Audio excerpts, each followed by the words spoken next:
একটা দুইটা দিন নয়, 18 বছর এই রোগে আক্রান্ত। কত বছর? রহিমা 18টা বছর কাম কাজ কইরা কইরা খাওয়াইছে। একটা সময় আর মানুষ কাজে রাখে না। এবার রহিমা বলল, তোমাদের ঘরে কাজ করলে তোমাদের সমস্যা, আমি তোমাদের লাকড়ির ব্যবস্থা করে দিই। কোরাল হাতে নিয়া লাকড়ি সংগ্রহ করতে লাগলো। সাধারণ কথা, একটা বাদশার বউ লাকড়ি ঘাটে, কাটুরিয়ার কাজ করে, সেটা দিয়ে অনেক দিন গেল। এরপরও শয়তানে আরো গিরিঙ্গি লাগাইছে। ওই মহিলা যে গ্রামে গ্রামে হাঁটে, অনেক মানুষের এই রোগে আক্রান্ত হয়েছে, হুদহুদি হয়, তেজ লাগাই দিছে। এখন মানুষ তার যে লাকড়িও খাটায় না। এখন টেহাবে তো স্বামীরে খাওয়াইব কেমন? স্বামীরে খাওয়ানোর জন্য গ্রামে গ্রামে ঘুরলো, এখন আর কাজ দেয় না। হাইরে রহিমার মনের মধ্যে কষ্ট, আমার স্বামী পেটের খিদা সহ্য করতে পারবে না। এবার কোন দিকে কাজ নাই, একদিন চলে গেছে, খাবার নাই, পেটের খিদায় আইয়ুব নবী অস্থির হয়ে গেছে। কোথাও যখন কাজ পায় না, রহিমা মাথার চুল অর্ধেক কাইটা বিক্রি করছে। সুবহানাল্লাহ বাড়ি দিয়া হয়ে, সুবহানাল্লাহ বাড়ি কইতেন গিয়া ওই কেন করার দরকার নাই।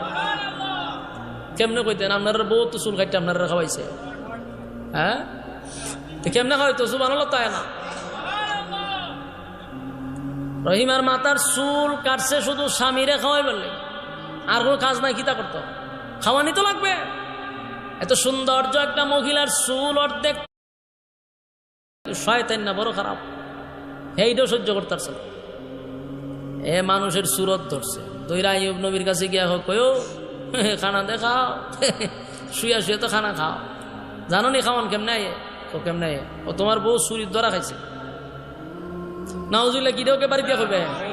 আচ্ছা সব কিতা রেখেছেন বাড়ি দিয়া কইবে লেগা? তো কইয়ান বাড়ি দিয়া কইয়া, দরজা লাগাইয়া বউর লুই কইয়া। শয়তান না কত বড় খারাপ। হয় আপনার বউর খাওন দেখান, চুরি কইরা দরাত পড়ছে, এরপরে মানছে মাথার চুল খামাইলিছে। আপনি তো বিশ্বাস করেন না, আপনি আপনার বউর মাথাটা একটু দেখছেন, লাগছে নি ফেস? আইয়ুব নবী সব বনাস, আমি একটা ভয় কামবো, চুরির খাবার যদি আমার খাওয়াইতে আমার জীবন শেষ। আইয়ুব নবী খুব গেছে চিত্তা। রহিমাজন গেছে, হয় তোমার মাথার কাপড়টা আগে সরাও। রহিমার তো ভিতরে মূর্ছা মারছে, সব বনাস। এখন যদি আমার মাথাটা আমার স্বামী দেখে, মনে অনেক কষ্ট পাবে। রহিমা তার জানা না এই ফেস লাগাইতে গেছে। রহিমার ভিতরে চিন্তা করলো, আমি যদি আমার মাথাটা দেখাই আমার স্বামী কষ্ট পাবে রে, কেমনে দেখাই? কিন্তু আইয়ুব নবী বারবার বলছে মাথার চাদর সরাও, মাথার চাদর সরাইতে দেখে মাথার অর্ধেক চুল নাই। আইয়ুব নবী রাগান্বিত হয়ে গেল। পয়গম্বর রাগান্বিত হইয়া বলল, তুমি যে আমারে খাবার খাওয়াও, নিশ্চয়ই তুমি চুরি করে আমারে খাওয়াইছো। আমারে তুমি চুরির খাবার একজন পয়গম্বর তুমি খাওয়াইলা। রহিমা কান্না শুরু করছে, না চুরি করে। কিন্তু আইয়ুব নবীর তো দরবেশে হয়ে গেছে, শয়তান না দরবেশের সুরত দিয়েছে। বারবার আইয়ুব নবী রাগান্বিত হইয়া বলল, আমি যদি সুস্থ হই 100 বেথের আঘাত তোমারে দিব। কিন্তু এতে রহিমার মনে কষ্ট নাই, চোখের পানি ছেড়ে দিয়া কান্না শুরু করছে। আয় আল্লাহ, আপনি তো জানেন আমি চুরি করি নাই। আমার স্বামীর ভিতরে যে কষ্টটা ঢুকলো, আমি চুরি করে আমার স্বামীরে খাওয়াইছি। কানতে কানতে রহিমা অস্থির হয়ে গেছে। এর ভিতরে রহিমা সরে গেছে, জিবরাইল হাজির। জিবরাইল বলে, আইয়ুব পয়গম্বর, আপনি জানেননি আপনার বিবি আপনার জন্য কি করছে? আপনার 3 বেলা খাবার জোগাড় করতে গিয়ে আপনার বিবি মানুষের বাড়ি বাড়ি কাজ করছে। একটা রানী হইয়া, দেশের বাদশার বউ হইয়া মানুষের বাড়ি বাড়ি গিয়া কাজ করছে। আপনার খাবার জোগাড় করতে গিয়া কাটুরিয়ার কাজ করছে গো পয়গম্বর। মানুষ যখন কাজ দেয় না, আপনার প্রচন্ড পেটের খিদা আপনার স্ত্রী বরদাস্ত করতে পারে না, তাই নিজের মাথার চুল গুলা কেটে বিক্রি করে আপনারে খাওয়াইছে, চুরি করে না।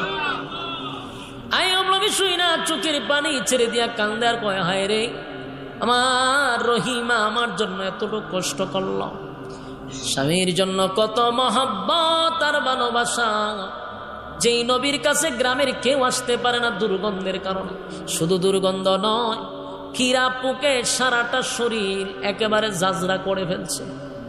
কামড়াইতে কামড়াইতে সারা শরীরে কিরা, সারা শরীরে কিরা। একদিন দুই দিন নয়, 18টা বছর আইয়ুব নবীর আল্লাহ পরীক্ষা করছে। একদিন দুই দিন না, কয়দিন পারবেন? একটা কিরা পোক যদি আঙ্গুলের চিপায় যদি খামড়ায় কি কষ্ট লইব, আর সারা শরীর খামড়াইতেছে। একটা সময় আইয়ুব পয়গম্বর সারাটা শরীর মাংস সব খাই দিছে। এরপরে উনি আল্লাহর প্রতি অসন্তুষ্ট নয় গো, আল্লাহর প্রতি অসন্তুষ্ট না। এইভাবে যখন চলতেছিল, কিছুদিন পরে কিরা পোকাগুলি কামড়াইতে কামড়াইতে আইসা এখন মুখে ধরছে, মুখের টুটে কামড়ায়। একটা পর্যায়ে জিহ্বাতে কামড় শুরু করছে। আইয়ুব আলাইহিস সালাতু ওয়াস সালাম জিহ্বাতে যখন কামড় দেওয়া শুরু করছে, এবার আইয়ুব নবী একটা চিৎকার দিয়া বলে, মালিক, আমার রাজত্ব শেষ, পথের ভিখারি হয়ে গেলাম, আমার 7টা সন্তান চলে গেল, কোনো অভিযোগ আপনি মালিকের উপরে আমি করি নাই, আপনার দেওয়া মাল আপনি নিছেন, আমার কোনো অভিযোগ নাই, আমার সন্তানগুলি মারা গেছে, আমার কোনো অভিযোগ নেই, আমার সারা শরীর 18 বছর ধরে কিরায় কামড়ায়, আমার কোনো অভিযোগ নাই। কিন্তু মালিক, আজকে আমি বাধ্য হইয়া আপনার দরবার অভিযোগ করতেছি, আমার সারা শরীর আপনি মাটির সঙ্গে মিশায়া দেন, কোনো অভিযোগ আপনার প্রতি আমার নাই গো, কিন্তু আমার জিহ্বাটা আপনি হেফাজত করেন, কারণ এই জিহ্বা দিয়া আপনি মালিক রে আমি ডাকি। আল্লাহ আমার শরীরে যখন কিরায় কামড় দেয়, সারাটা শরীর বিষাক্ত হয়ে গেছে, আমি যত কষ্টই হোক, আমি যখন আপনি মালিকের নাম জিহ্বা দিয়া লড়াইয়া লড়াইয়া আমি আল্লাহ আল্লাহ বলতে থাকি, আপনার নামটা মধুর সুরে বলি, পিছনের সারা শরীর যে কিরায় কামড়ায় আমার কোনো খবর নাই। আপনার নামের মধু এত মজা, আপনার নামের নামে এত মজা, এত মজা, আমার শরীরে কিরায় কামড়ায় আমার কষ্ট নাই, অভিযোগ নাই, কিন্তু আমার জিহ্বাটার হেফাজত করেন। সুবহান।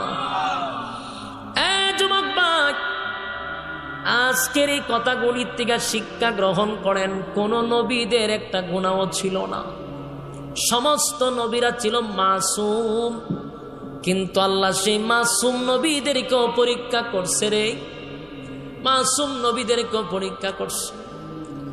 18 বছর কিরা কামড়াইছে, এরপরও কোনো অভিযোগ নাই। এরপরে যখন জিহ্বায় কামড় দেয়, আল্লাহর কাছে বলে, মালিক জিহ্বার হেফাজত করে।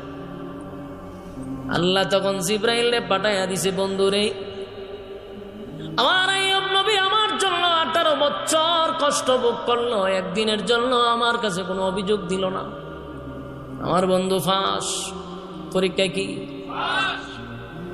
আর কষ্ট করা লাগবে না। জিব্রাইল কয় যে সামনে পানি আছে, ডুব দেন। পানির মধ্যে যে ডুব দিছে, ওইটা দাঁড়ায় দেয় আগের থেকে আরো সুন্দর, ও আগের রূপ ফিরাইছে, সুটাম দেহের অধিকারী, চেহারার থেকে নূর চমকাইতেছে, সুন্দর হয়ে গেছে, একটা ফুকও নাই, আগের থেকে আরো সুন্দর। আল্লাহর শুকরিয়া আদায় করতেছে। এর মধ্যে বিবে রহিমা এসে শিক্ষার মাঝে, ওমা এটা কেটা, কারণ আগে তো বিস্তার আসিল, গন্ধ না ডিভা দিয়াইতো, এমন সুদর্শন এক পুরুষ, আগের থেকে আরো অনেক গুণ সৌন্দর্য আল্লাহ বাড়াই দিছে।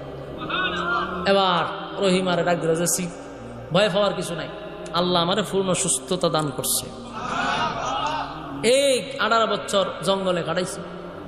এবার বিবি রহিমার লইয়া আবার গেছে দেশে। আল্লাহ এই আইয়ুব নবীর প্রতি এত খুশি হয়েছে, আগের যত ধন সম্পদ ছিল এর থেকে 10 গুণ আরো বাড়াই দিছে, রাজত্ব আবার ওনার হাতে দিছে, দেশের বাদশাহী আবার ফিরাই দিছে। কিন্তু একটা কথা, ওই যে রহিমারে 100 বেতের আঘাত দিব কসম খেলে লেছে। এখন তো আইয়ুব নবী কান্না শুরু করছে, আল্লাহ রাগের মাথায় তো কইছিলাম, আমি তো জানি না, আমি তার গায়েব জানি না, আমার বিবি তো চুরি করে নাই, কিন্তু আমি মনে করছি শয়তানের কথা শুনে ভাবছি যে আমার বউ আমার চুরির মাল খাওয়াইছে।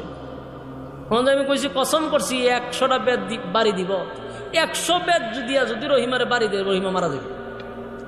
আমি রহিমা পাবো গো, যে রহিমা সুখের সময় দুঃখের সময় আমার পিছু ছাড়ে নাই। এমন কান্না শুরু করছে আইয়ুব নবী রহিমার লাগে। আল্লাহ দুস্থ টেনশনের কোনো কারণ নাই, 100 বেদ কইছ বাড়ি দিবা, অসুবিধা নেই। 100টা গমের ডেটা আছে না, ইডির 51 করছে করে বাড়ি মারো, মরবো নি তুই হচ্ছে 100 বেদ রাখা, যদি 100টা বেদ তুই 51 কর, 100টা ডুবা 51 করে বাড়ি দিছে, কসমের কাফারা আদায় হয়েছে।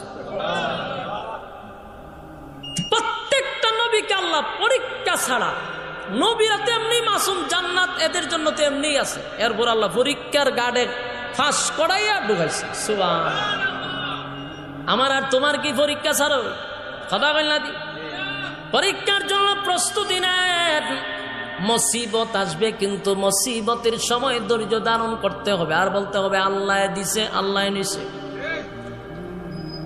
এই কথা বলা যাবে না আল্লাহ খালি আমার দেহে, এই কথা বলা যাইব? যুবক ভাই, পরীক্ষা ছাড়া কোন নবীরে আল্লাহ পরীক্ষা ছাড়া নেয় নাই। যে খলিলুল্লাহ উপাধি পাইছে পরীক্ষা ছাড়া। ইব্রাহিম নবীর উপর আল্লাহ পরীক্ষা চালাইছে, আইয়ুব নবীর পরীক্ষা দিল, ইব্রাহিম খলিলুল্লাহরে পরীক্ষা দিল, প্রত্যেকটা নবীরে পরীক্ষা দিছে, নূহ পয়গম্বরে পরীক্ষা দিছে, ইউনুস পয়গম্বরে পরীক্ষায় ফলাইছে। তোমার আর আমারও যদি জান্নাতের ভিতরে ঢুকতে হয় তাহলে পরীক্ষা ছাড়া সম্ভব না।